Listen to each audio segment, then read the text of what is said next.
میں نے بار بار تاکید کی ہے، رمضان میں بھی، اس سے پہلے بھی، کہ ہماری زندگی کا راز عبادت میں ہے، اور وہ عبادت جو توحید خالص سے وابستہ ہو۔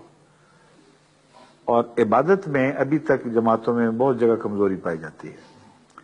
خود روا میں بھی میں نے دیکھا ہے، جتنی مسجدیں ہیں، اگر وہ سارے نمازی عبادت باجماعت ادا کرنے والے ہوں تو ساری مسجدیں چھوٹی ہو جائیں، سوال ہی نہیں پیدا ہوتا کہ ان میں کوئی جگہ باقی رہے، اور اس کے باوجود جگہیں دکھائی دیتی ہیں۔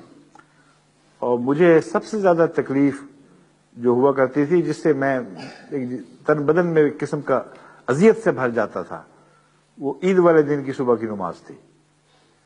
اس سے پہلے رونقیں مسجد کی، درسوں پر آنا لوگوں کا، اعتکاف والے بیٹھے ہوئے، اور ایسی پر رونق مجلس بنتی تھی، پر رونق ماحول ہوتا تھا کہ مسجد جا کے لطف آتا تھا۔ اور ایک رات میں وہ عید جو قربانیوں اور عبادتوں کی قبولیت کے نشان کے طور پر آئی ہے، عبادت کو بھول گئے۔ اتنی خالی مسجد ہوتی تھی عید والے دن کہ وحشت ہوتی تھی، گھبراہٹ ہوتی تھی، کہاں آ گئے۔ تو خدا کے لیے یہ اب اس عید پہ یہ نہ کرنا۔ جن لوگوں کو مسجد سے تعلق پیدا ہوا ہے وہ اس کو قائم رکھیں۔ میری روح ہر مسجد کے گرد منڈلائے گی عالم تصور میں، اور جہاں مجھے احمدی ایسے دکھائی دیں گے جنہوں نے مسجد سے بے وفائی کی ہے، ان سے میرا کوئی تعلق نہیں ہے۔ جو مسجد کا بے وفا ہے اس کا مسیح موعود سے کیا تعلق، اس کا میرے سے کیا تعلق؟ یہ یوں ہی میلے ٹھیلے ہیں، اس سے زیادہ کوئی حیثیت نہیں۔ تو میلے ٹھیلے نہ کریں، اللہ کے گرد اکٹھے ہوں، خدا کے جھنڈے کے گرد اکٹھے ہوں، حضرت محمد رسول اللہ کے جھنڈے کے گرد اکٹھے ہوں، اور عبادتوں میں زور ماریں۔ اور اگر آپ عبادتوں میں زور ماریں تو اتنی طاقت آپ میں ہے اور پیدا ہو جائے گی کہ آپ اس کا تصور بھی نہیں کر سکتے۔ وہ لوہے کے ٹکڑے جو ایک سمت میں صف بند نہ ہوں، وہ کسی دوسرے لوہے کے ٹکڑے کو کھینچ نہیں سکتے،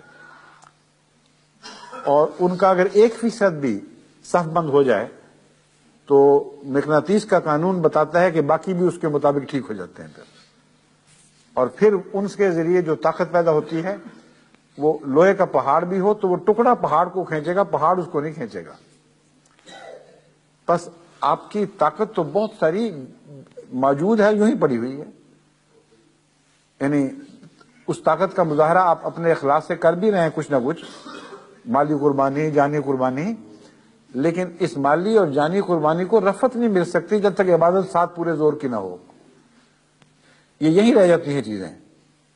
اللہ تعالیٰ کو تو عبادت پہنچتی ہے، اور وہ عبادت جو خالص اس کے لیے ہو، اسی سے دعاؤں کو رفعت نصیب ہوتی ہے۔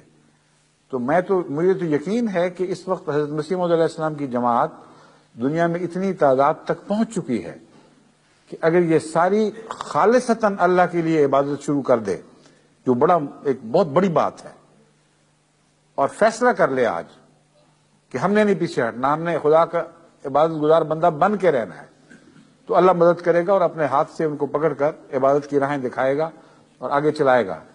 تو اتنی بڑی طاقت ہے یہ کہ ساری دنیا کی تقدیر آپ سے وابستہ ہے، بدل سکتے ہیں اس کو۔ حوصلہ کریں، یقین رکھیں، اتنی بڑی جماعت جو ہماری ہے، اگر یہ عبادت کرنے والوں کی خالصتاً للہ عبادت کرنے والوں کی جماعت بن جائے تو دنیا میں کچھ بھی ناممکن نہیں، آپ سب کچھ کر دکھائیں گے۔ بس کیوں انتظار کرتے ہیں اگلی صدی کا، اس صدی کے بھیگنے کا؟ ابھی سب کچھ دیکھ لیں، آپ کے پاس ہے۔ آپ دعا سے طاقت مانگیں، دعا سے استطاعت مانگیں، تو پھر دیکھیں